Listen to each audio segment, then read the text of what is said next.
So when you pick up a calculator in this chapter and in the next couple chapters to calculate trig function values, you need to remember that we are working in degree mode.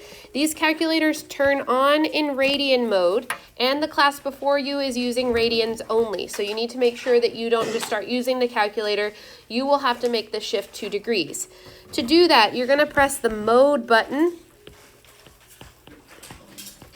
and make sure that the stuff that talks about angles, it has degrees highlighted. So it probably has radians highlighted right now.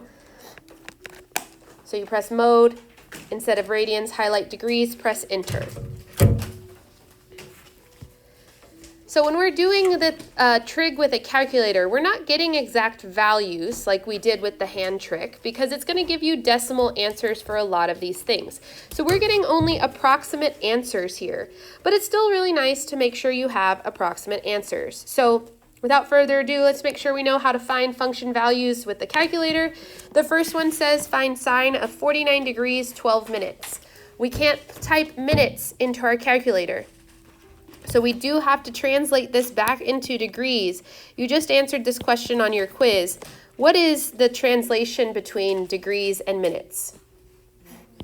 1 over 60. So I'm actually going to do sine of 49 plus 12 over 60.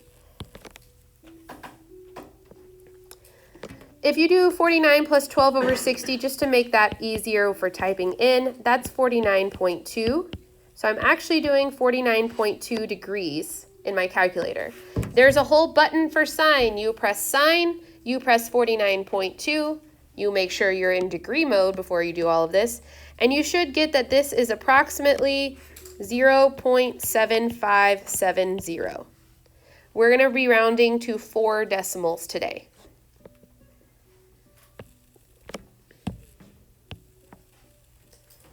Easy peasy? Fabulous. If we look at number B, it says to find the secant of 97.977 degrees.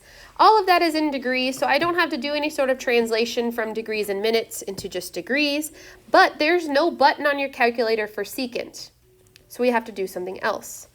Secant is the reciprocal of which function? Cosine. So secant of 97.977 is the same as 1 over the cosine of that number, 97.977 degrees. That is something I can type in my calculator. So instead of just pressing secant, because there's no button for it, I press 1 divide by and then cosine of 97.977 degrees. We should get approximately negative 7.25, nope, I missed a 0, 2059. So if it's one of the function that doesn't have a button, you just use its reciprocal button. So what about C? If I want to find the 1 over the cotangent, there's no button for cotangent. What is it related to? We could just do straight up tangent of 51.4283 degrees. That's easy. There's a button for tangent. You press that button, you type in the degree measures, you get that tangent of 51.4283 degrees is approximately 1.2539. I'm fast forwarding because this is all button pressing. Is that okay with everybody? We can press buttons on our calculator. Fabulous. Now it's no big deal if that is negative. You can type a negative value into sine, so you don't have to do anything fancy with letter D. You just do sine of negative 246, which would be approximately 0.9135. But what I want us to do when we're doing these questions, because otherwise it's just like letting a calculator do all the work, I want us to verify that the range that it gives me is okay. So in chapter 1, we talked about the ranges of these different functions. We said that the range of sine and cosine has to be between negative 1 and 1. The range of secant and cosecant has to be outside of negative 1 and 1. And the range of tangent and cotangent can literally be anything. It doesn't matter. So if we look at the first problem, we're doing sine. Did I get a value between negative 1 and 1? Yes. We're good. For secant, I should get a value outside of negative 1 and 1. Did I get a number bigger or smaller than negative 1 and 1? Yes, because negative 7 is smaller than negative 1 outside of that range. For a tangent and cotangent, literally doesn't matter. I got a number that's real. Great. How about sine? Does this one work? Yes, because it's between -1 and 1. So we're just going to verify that our ranges are correct. That's super helpful, especially with these calculators accidentally being in the wrong mode. If you typed in sine of 49.2 radians, I highly doubt it would give you a number that gives you the right answer. So checking your ranges will be a nice little help for you there. And that's cool. So we were finding function values. I want you to highlight these words, function values, because that is one of the things that Trig can do for us. It can give us values. It can give us ratios. It can give us decimal values. This is a ratio. However, I can also use a calculator to find an angle measurement. So this is the opposite. This time, I'm going to give you what tangent, cotangent, secant, cosecant, sine, and cosine are equal to, and you're going to tell me the angle. And since that is working backwards, we're using inverse operations, so we're going to be using inverse functions. There is a button on your calculator, sort of, for inverse sine, inverse cosine, and inverse tangent. Those little symbols are above sine, cosine, and tangent, but they're blue. So when we're going to use this on our calculator, we will have to press second and then that button to find the angle measurement. So if you're looking for angles, you'll use the inverse trig. If you're looking for regular function values, you'll use regular trig. But it's really pretty easy. So if I said I want you to find an angle on the interval from 0 to 90 that satisfies each condition, so I want you to find sine of theta being equal to 0.96770915. Just an aggressively long decimal here. I want you to find theta. To get theta out of the sine function, we have to do inverse sine. But what you do to one side, you have to do to the other. So I would say that theta would be equal to inverse sine of that number, 0.96770915. To write an inverse function, you're going to put a superscript of -1 behind the letters for sine, cosine, or tangent. Not behind the numbers here. That's a reciprocal. That's different. An inverse. But this is something you type in your calculator. So you would just press second and then sine. It would pull up a sine inverse and then type that whole number in to get an angle. Again, we're going to round to 4 decimals here. It's going to tell me that the theta, the angle, I don't think I changed my calculator. 2 degrees. I did. Would be 75.4000. We'd have to round that up. Now this is a degree measure, so make sure at the end you're telling me degrees with the little degree symbol. Otherwise, I have no idea what you're measuring in, and I might think you're measuring in radians.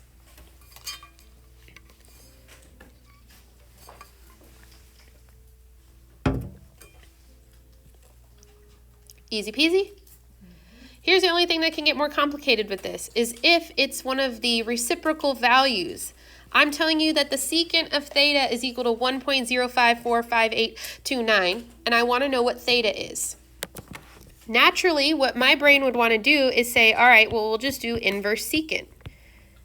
Secant inverse of 1.0545829. The problem is there's no button for inverse secant, so we have to get creative. What we can remember here is that cosine of theta is 1 over secant of theta, which means that if I just take that value of secant and I put it on the bottom, that's still true. These are still in the same spot equal to each other. I've just put them both in the denominator. So that means something I can type in my calculator and actually find out, theta, would be inverse cosine of that fraction.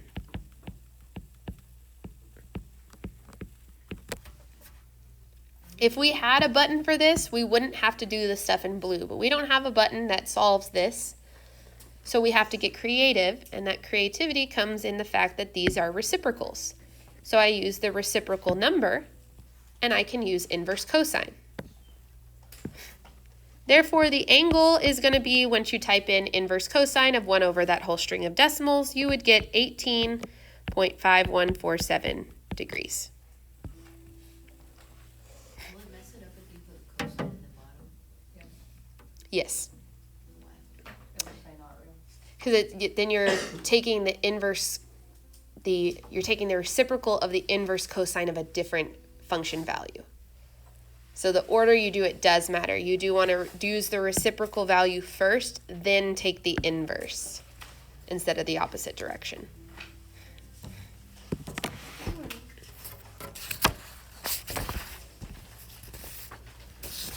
So like that's pretty much it when it comes to typing stuff in, because it's really just typing stuff into the calculator. We can handle that. We're great.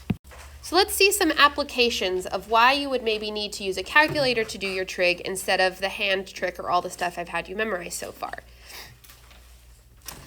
A real-life application of trig is grade resistance. So this is a physics concept. When an automobile travels uphill or downhill on a highway, it experiences a force due to gravity. This force, F in pounds, is called the grade resistance and is modeled by the equation we highlight. F equal to W times sine of theta, where theta is the grade of the road. So my drivers, you'll know that grade means like how much the road is inclined or declined. So a steep grade means you're going down real fast, and a steep incline. Okay, we get it? Yes. W is the weight of the automobile in pounds. If the automobile is moving uphill, then theta is positive. We see here the little Mini Cooper going up.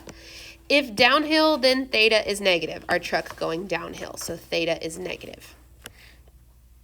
Okay, we want to calculate the force or the grade resistance to the nearest 10 pounds for a 250-pound car traveling at an uphill grade with theta equal to 2.5 degrees. So I'm going to take my formula, F equal to W sine of theta, and I'm just going to fill in what I know. I know that the weight of the car is 250 pounds. That's going to be W. 2,500 pounds. It'd be a really light car if it was just 250 pounds. Is going to go here for theta. So if I fill in what I know, this is F equal to 2,500 times the sine of 2.5 degrees. Is there anything that I have to solve here? No, because I'm finding this value. So this is a calculator question. We do 2,500 times sine of 2.5 close parentheses, beep, beep, beep, bop. You would get that the force due to gravity is 109.048 pounds. But this question, modeled after some stuff on your homework, says to round to the nearest 10 pounds, which is a weird way to round. What is the nearest 10 pounds here? 110 pounds. So there's about 110 pounds of force on this car pulling it up the hill. So resisting up the hill, I guess I should say, not pulling it down.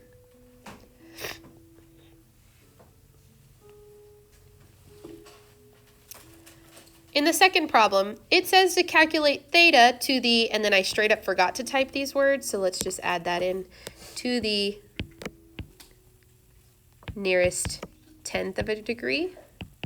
That's not how you spell tenth.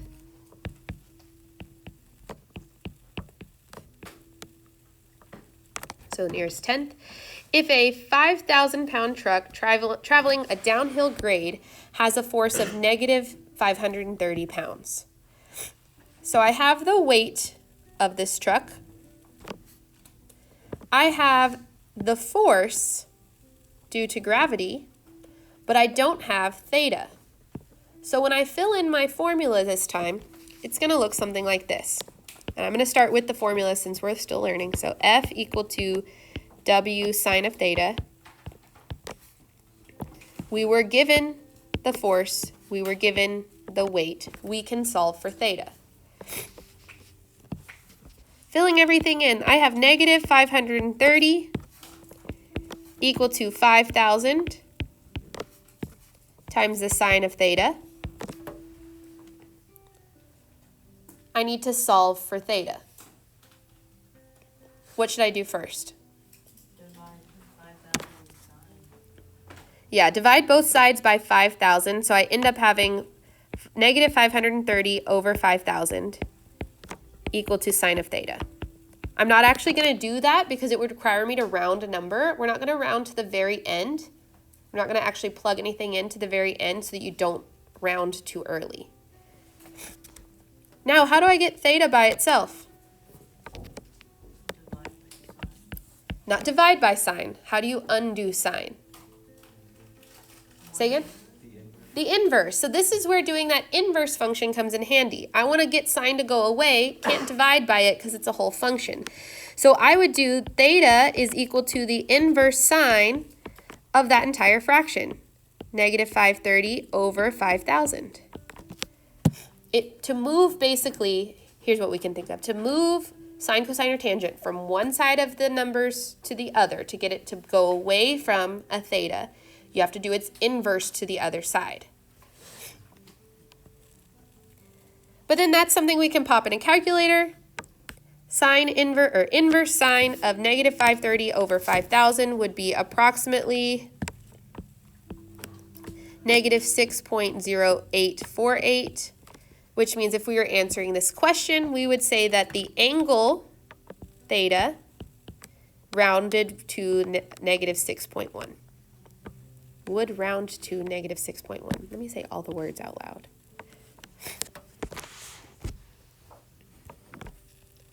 Okay, pause before we do part C. Do we understand the difference between part A and part B?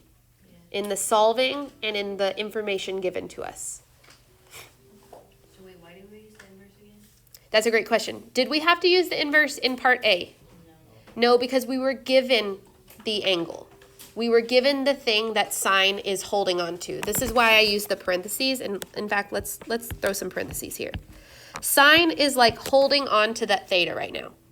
The only way to get sine to stop holding on to that theta in part B, right here, is to do the inverse of sine, so that it basically drops the theta. It lets go of it. When you don't need to get theta out of it, you don't have to do any inverses. But when you need that theta out of one of the trig functions, you have to do the inverse.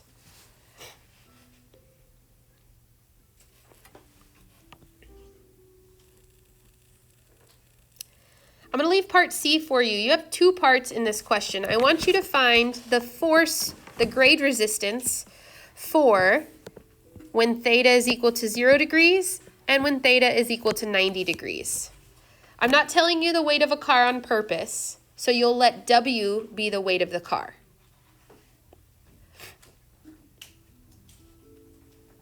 You're looking at me like I don't know what I'm doing. Okay. If I do the red one, you'll do the blue one. For theta equal to 0 degrees, my formula, F equal to W times sine of theta, would turn into looking like this.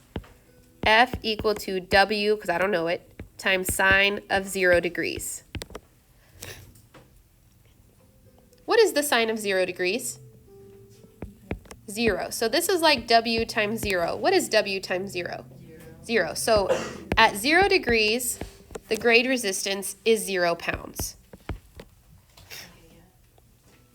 Can you guys do this for theta equal to 90 degrees? All right, I'll give you a second.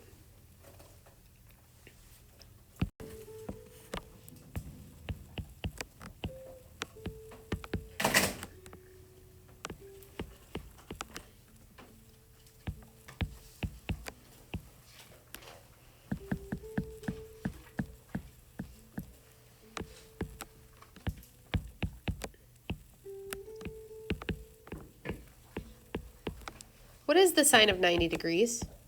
1. So this means that the grade resistance would be equal to W. What is W representing again? The weight of the car. So let's make sure that this makes sense with our intuition. If we're saying that theta is 0, we are talking about a flat road. All my drivers, on a flat road, is gravity going to roll you at all? No, so I have 0 grade resistance. I have 0 force due to gravity to move my car up and down a hill because there's no hill, it's flat. What does 90 degrees look like if you're driving? Yeah, that's a cliff. If you are at a road that is at 90-degree grade, You are falling off a cliff. What is happening to your vehicle? All the weight's going on. All the weight's pulling straight down by the force of the weight of the car with gravity. You're falling off a cliff. That makes sense. So as you increase your angle to 90 degrees, which wouldn't be a road, that would be a cliff, your car is increasing in the weight up to its own weight due to gravity. Now this makes sense just intuitively, like on a flat road, gravity's not acting on you to pull you up or down a hill, but on a cliff, you're falling. This makes sense.